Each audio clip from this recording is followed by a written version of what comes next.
अस्सलाम वालेकुम दोस्तों। आबिद इस्माइल मार्केट रिव्यू और एनालिसिस के साथ हाजिर है। कल वीक का पहला दिन था। वीक के एंड में हमने देखा था कि ये एक बेरिश कैंडल फॉर्म हुई थी। ठीक है, इसके बाद हमने ये एक कैंडल तो नहीं कहेंगे, अब एक डोजी फॉर्म होते हुए देखा है, मॉर्निंग स्टार डोजी। अच्छा, अगर हम इसको टेक्निकली देखें तो यहाँ पर जो है बायर कॉशियस है और सेलर जो है वो एग्जॉस्टेड है। जिस तरह हमने यहाँ विटनेस किया था कि बायर जो है एग्जॉस्टेड हैं और सेलर जो है वो इंडिसाइसिव हैं कि यहाँ पे मजीद सेलिंग की जाए कि ना की जाए। यहाँ पे जो है इसके बाद जो सेलर अब स्टॉप हो गए थे, यहाँ ने प्रॉफिट टेकिंग यहाँ उन्होंने कंप्लीट कर ली थी 47,600 के अराउंड। ठीक है, अब वो यहाँ का ब्रेक होने का वेट कर रहे थे कि भाई इसके आगे जाए तो हम मजीद प्रॉफिट टेकिंग करें और अच्छा प्रॉफिट अर्न करें। ठीक है, लेकिन अनफॉर्चुनेटली यहाँ पे जिस तरह हमने देखा कि यहाँ पे एक ये मॉर्निंग स्टार डोजी फॉर्म हुआ था, तो वहाँ पे ग्रेव स्टोन डोजी फॉर्म हुआ जो कि एक बेरिश साइन था। और उसके बाद से हमने देखा कि एक अगेन यहाँ एक छोटी कैंडल बनी, फिर यहाँ एक बड़ी कैंडल बनी, फिर यहाँ पे देखें मार्केट थोड़ी सी 2 दिन कंसोलिडेट हुई, एक डोजी बना छोटा सा, इसके बाद जो फिर ये एक कैंडल फॉर्म हुई बेरिश, फिर एक ये बेरिश। हम इसको फिर हम धीरे धीरे मार्केट को नीचे देखते रहे और यहाँ तक कि उसने जो उसका लेवल था 46,200 का। ठीक है ना, ये लेवल जो है 46,250 300, ये समझ ले जो है एक ये ट्रेंड चेंजिंग लेवल है, उसको भी इसने ब्रीच किया। और इसके बाद जो है इसने लो किया 45,700, ये सॉरी, हाँ 45,700 के अराउंड इसने यहाँ लो किया। तो कल के दिन जो है ये इसने लो तो किया है तकरीबन 45,500, जो कि एक समझे सपोर्ट लेवल भी है, क्योंकि यहाँ पे इसका देखें, यहाँ पे जो पहले ये रेजिस्टेंस लेवल था वो सपोर्ट में चेंज हो गया। ठीक है ना, पहले भी मार्केट ने इसको इसका ब्रेकआउट देके जो है 47,600 किया था, टच किया था, उसको रीटेस्ट किया था। और अगेन ये जो है ना वापस डाउन साइड पे भी मार्केट ने इसको रीटेस्ट किया, यहाँ पे सपोर्ट ली है, लेकिन ये ज़्यादा स्ट्रॉन्ग सपोर्ट नहीं साबित हुई, क्योंकि यहाँ पे अगर सपोर्ट अच्छी सपोर्ट होती, यहाँ से मजबूत सपोर्ट होती, तो हम इसमें एक अच्छी सी कोई बुलिश कैंडल फॉर्म होते हुए देखते, या एटलीस्ट जो है इसकी क्लोजिंग जो है 45,800 900 के अराउंड यहाँ पर होती, ये इन लेवल पे होती। ठीक है ना, 46,000, अगर समझ लें कि 46,000 या इवन इस कैंडल के पास 45,980, मतलब समझे 45,900 46,000, अगर यहाँ पे कोई यहाँ तक क्लोजिंग होती तो हम आगे उम्मीद कर सकते थे कि मार्केट ऊपर परफॉर्म करेगी। लेकिन अनफॉर्चुनेटली मार्केट ने अपना हाई तो किया 45,900, लेकिन अगेन वहाँ से सेलिंग विटनेस की और मार्केट जो है 45,700 के अराउंड क्लोज हुई, 45,700 ही तकरीबन समझ लें, 736। तो इस तरह से हम देखें तो इसके बाद वाली कैंडल जो है वो बहुत इंपॉर्टेंट है। अगर यहाँ से कोई एक बुलिश कैंडल बनती है, ये समझें इस लेवल तक 46,200 तक, या इसके ऊपर क्लोजिंग देती है, एक इंडेक्स जो है क्लोजिंग देता है, तो मजीद अपसाइड देख सकते हैं। वरना मार्केट जो है अभी डाउन ट्रेंड में है। हमेशा याद रखिएगा, टेक्निकली मार्केट अगर मूविंग एवरेज 200 के नीचे परफॉर्म कर रही हो तो मार्केट डाउन ट्रेंड में है, और डाउन ट्रेंड में जो है any upside is selling opportunity. ठीक है, जिस तरह अप ट्रेंड में जो है any down side is buying opportunity होता है, इस तरह डाउन ट्रेंड में any upside is selling opportunity. तो इस कभी भी मार्केट ऊपर जाए तो उसको सेलिंग अपॉर्चुनिटी समझें, जब तक के मार्केट 46,300 के ऊपर या 400 के ऊपर परफॉर्म नहीं करती है। आपने देखा मार्केट ने परफॉर्मेंस दी ऊपर, लेकिन ये देखें ना यहाँ पे कंसोलिडेशन यहाँ शुरू हो गई। ठीक है ना, यहाँ पे बायर जो है वो वीक हो गए और अगेन फिर हमने सेलिंग विटनेस की। अच्छा, इसी तरह हम अगर हम थोड़ा पिछला इसका अगर हम देखें हिस्ट्री में, थोड़ा इसको हम जूम आउट, ठीक है, अगर हम देखें ये, तो यहाँ से अगर हम देखें मार्केट ने यहाँ से मैं ये एक मिनट यहाँ पे ट्रेंड एक के बना देता हूँ। ठीक है, यहाँ से मार्केट ने परफॉर्मेंस शुरू की। ठीक है, ये देखें, ठीक है, 47,300 के करीब मार्केट आ गई। इसके बाद मार्केट ने यहाँ पे फिर ये 47,300 रिटेस्ट करने के बाद मार्केट ने 42,800 या 700 के करीब जो है ये लो बनाया। फिर अगेन जो है, अच्छा अभी मैं आपको देखूं यहाँ पे बड़ा इंपॉर्टेंट रोल, यहाँ पे ये देखें ये रहा इस चीज का, ठीक है ना। यहाँ पे आप देखें लोअर साइड पे जो है ना,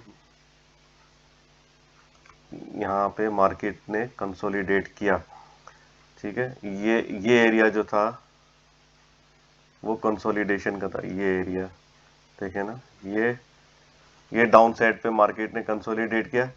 फिर इसके बाद जो है मार्केट यहाँ से अपसाइड मूवमेंट दिखाई, ठीक है ना। ये कंसोलिडेशन जो है ना, मार्केट अगर ऊपर हो या नीचे हो, कंसोलिडेशन जो है आपको एक अच्छा यहाँ पे इंडिकेशन दे देता है कि यहाँ से इसकी जो स्ट्रेंथ कैसी रहेगी। मार्केट अगर ऊपर जाती है तो ये डेड कैट बाउंस तो नहीं है, क्योंकि मार्केट अगर जिस तरह यहाँ पे परफॉर्म किया ना, मैं आपसे बताता हूँ, शेयर करता हूँ। पहले मैं आपको बताता हूँ, ये पैटर्न जो है वो बड़ा खतरनाक फॉर्म हो रहा है, ठीक है। अच्छा, 48,900 के रन मार्केट ने हाई टच किया, इसके बाद फिर वापस मार्केट नीचे आई। यहाँ पे पहले मैं आपको नीचे का दिखा दूं, और ये कैसे आई इतनी नीचे तेजी से, वो इसकी वजह से, ये इसकी वजह कंसोलिडेशन थी अपसाइड पे, ठीक है ना।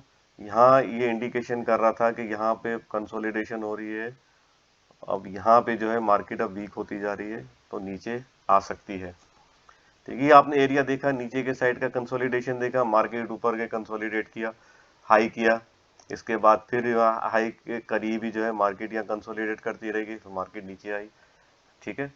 अब आप ये गौर से देखें पैटर्न कौन सा फॉर्म हो रहा है ये,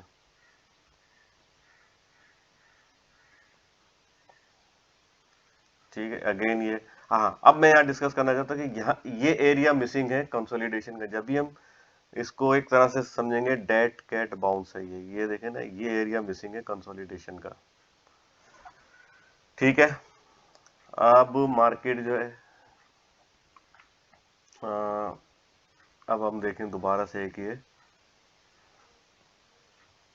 इस तरफ आ गई है मार्केट, ये इंडेक्स इधर तक आ गया है वहां से। अब हम देखें तो यहाँ पे जो फॉर्म हो रहा है वो हेड एंड शोल्डर फॉर्म हो रहा है तकरीबन, ठीक है ना। ये एक इसका जो है राइट शोल्डर आ गया, ये हेड हो गया, ये लेफ्ट शोल्डर हो गया। ये एक समझे बेयरिश जो है आपका पैटर्न है, ठीक है। अच्छा, इसको हटा देते हैं सर्कल को। ये आप समझ गए होंगे कंसोलिडेशन, ठीक है ना।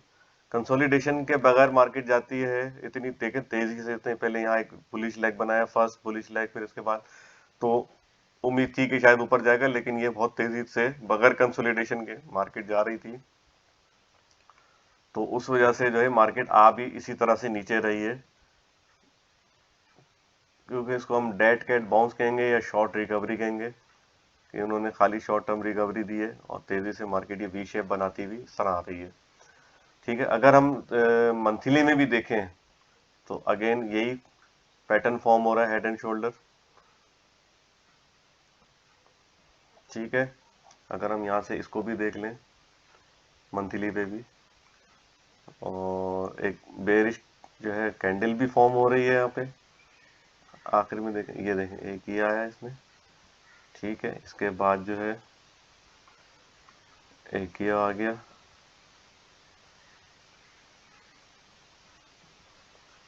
ठीक है। फिर इसके बाद मार्केट ने एक अपना हाई किया,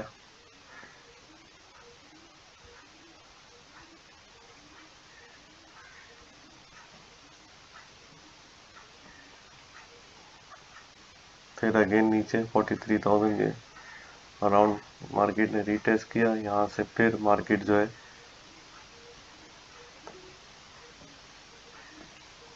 फिर ऊपर गई, ठीक है। अब इसके बाद देखना, अब ये देखें मंथली पे तकरीबन ये देखें ना, यहाँ पे भी एक इसका राइट शोल्डर, एक हेड फॉर्म हो चुका है, इसके बाद ये लेफ्ट शोल्डर। अब ये भी तो समझिए मंथली चार्ट है, ठीक है ना। मंथली में ये अभी 1 नवंबर से फॉर्म होना शुरू हुआ है, और मिडिल ऑफ द मंथ अगर हम ये फॉर्म होता हुआ देख रहे हैं, अच्छा, इसके लिए पॉजिटिव ट्रिगर्स होना बहुत ज़रूरी है हमारे पास। हमारे इकोनॉमिकली पॉलिटिकली देखें तो अभी ऐसा सच कोई पॉजिटिव ट्रिगर नहीं है। पॉलिटिकली तो कल एक नाराज़ उनके अरकान थे इत्तेहादी, उनको मनाया है, तो उससे मुझे नहीं लगता कि मार्केट परफॉर्म करेगी, क्योंकि हमारे या किसी भी दुनिया में आप देख लें, कहीं पर भी किसी भी कारोबार में देख लें, जो कैश फ्लो है वो बहुत ही इम्पोर्टेंट रोल प्ले करता है, और जिसकी कमी हमारी मार्केट में शिद्दत से इसकी कमी महसूस की जा रही है। क्योंकि इस मार्केट में अगर आप देखें तो फॉरेनर तो सेलिंग साइड पर ही हैं, ठीक है ना। कैश फ्लो के वजह इनफ्लो के वजह आउटफ्लो हो रहा है, वो सेलिंग पर ही है। म्यूचुअल फंड हैं या लोकल ये क्या कहते हैं कॉरपोरेट देख लें, जिसमें आपका इंश्योरेंस है, कंपनीज हैं, ब्रोकर प्रोपराइटरीज हैं, म्यूचुअल फंड है, तो उसमें भी आप देखें तो एक वक्त में कभी बाइंग आती है, तो अगले किसी सेशन में या 2 सेशन में फिर जो है वो सेलिंग शुरू हो जाती है। खैर म्यूचुअल फंड के अपने कुछ है, रिडम्पशन वगैरह होती है तो उसकी सेलिंग होती है। तो बहरहाल लोकल इंडिविजुअल की तरफ से भी इतनी जो है पार्टिसिपेशन नहीं देखी जा रही है, बहुत कम है। कभी कभी बहुत अच्छे लोकल इन्वेस्टर आते हैं, परफॉर्मेंस हम अच्छी देखते हैं, लेकिन दूसरे दिन सेलिंग भी देखते हैं। दूसरे यही चला रहा है कि मतलब कभी म्यूचुअल फंड लोकल साइड पे देखें, लोकल कॉरपोरेट, लोकल इंडिविजुअल, इनकी बाइंग सेलिंग होती रहती है। तो इस तरह से देखें तो हमारे पास जो कैश फ्लो है वो बहुत कम है। 8,000 बिलियन जो है, समझे समझे हमारा ही पिविटल फिगर है, बेंचमार्क है। तो बेंचमार्क के करीब जो है या फिर इसके नीचे परफॉर्मेंस देना कोई अच्छी साइन नहीं है। तो बीच में काफी उम्मीद हो चली थी कि 8,000 बिलियन या 8 ट्रिलियन समझ लें, 8 ट्रिलियन रुपीस की हमारी मार्केट है टोटल। तो मार्केट उसके पास भी नहीं है, क्योंकि अगेन जो अभी हमने देखा कैश फ्लो में कमी आई है, आउटफ्लो हुए, तो तकरीबन 7,800 बिलियन रुपीस अभी फिर रह गए। 8,000 को फिर उन्होंने ब्रीच कर दिया फिगर को। तो इसका कैश फ्लो होना बहुत ज़रूरी है, और उसके लिए पॉजिटिव ट्रिगर होना ज़रूरी है, और पॉजिटिव ट्रिगर अभी फ़िलहाल नज़र नहीं आ रहे हैं। इन्फ्लेशन हमारा हायर साइड पर है, और मॉनेटरी पॉलिसी भी आने आने वाले दिनों में हम देख सकते हैं कि हो सकता है ये जो हमारा मार्कअप है वो बिटवीन 8 to 8.5, 8.5% तक भी इंक्रीज हो सकता है, क्योंकि आईएमएफ की जो कंडीशन है वो बड़ी टाइट है, और उसको एग्री किया है आईएमएफ के प्रोग्राम में जाने के, हर कंडीशन को एग्री किया ओबियसली, जब भी उन्होंने 24 बिलियन जो है उन्होंने ग्रांट जो है अप्रूव की थी, और उसी की एक ट्रांच है रह गई है, मेरे ख्याल से लास्ट ट्रांच है, 6 बिलियन रुपीज आई थिंक है, अभी रह गए हैं। उसकी भी वो पार्शली पेमेंट करेंगे जब तक हम ये कंडीशन उनकी जो है फुलफिल नहीं कर लेते हैं। तो रुपी देखें हमारा डेप्रिशिएट हो रहा है, वो भी हायर साइड पर है, इन्फ्लेशन हायर साइड पर है, करंट अकाउंट डेफिसिट है, तो ये सब चीज़ें हैं। करंट अकाउंट डेफिसिट भी वाइड है, एक्सपोर्ट जो है वो कम हो रही है, इंपोर्ट के मुकाबले में इंपोर्ट ज़्यादा है। तो अभी इस वक्त हमें अगर हम देख रहे हैं इकोनॉमिकली, तो अभी कोई पॉजिटिव ट्रिगर सामने नहीं आ रहे हैं, तो कॉशियस रहना चाहिए। अगर ये पैटर्न फॉर्म हो जाता है हायर फ्रेम पे, तो हम मार्केट को हम बहुत नीचे देख सकते हैं। इसका अगर हम देखें तो यहाँ 38,000, अगर हम प्राइस सेक्शन देखें उसके हिसाब से देखें तो मार्केट 38,500 आने वाले दिनों में रीटेस्ट कर सकती है। तो कॉशियस होके काम करें, ठीक है। मार्केट इस वक्त डाउन ट्रेंड में है, buy on dips, analyst trend traders के लिए एडवाइस है, और इन्वेस्टर के लिए वो अपना किसी भी अच्छे स्टॉक को देखें, डिविडेंड ओरिएंटेड, उसके पी रेशियो देखें। मार्केट नहीं देखें कोई मसला नहीं है, मार्केट नीचे आती है, लेकिन डिविडेंड के आप हिसाब से लेते हैं तो पी रेशियो जो है बिटवीन 4 to 5 अगर मिलता है, ऑब्वियसली मार्केट नीचे आती है तो पी रेशियो भी नीचे आता है। तो अगर कोई किसी स्टॉक का पी रेशियो 6 या 7 पे है तो वेट करें मार्केट नीचे आने का। उसका वो स्टॉक की प्राइस नीचे आती है तो obviously price to earning ratio भी नीचे ड्रॉप होगा। तो जैसे ही उसकी प्राइस टू अर्निंग रेशियो नीचे आता है बिटवीन 4 to 5, तो फौरन उसको बाय करें। That's all for now, take care, good luck and अल्लाह हाफिज।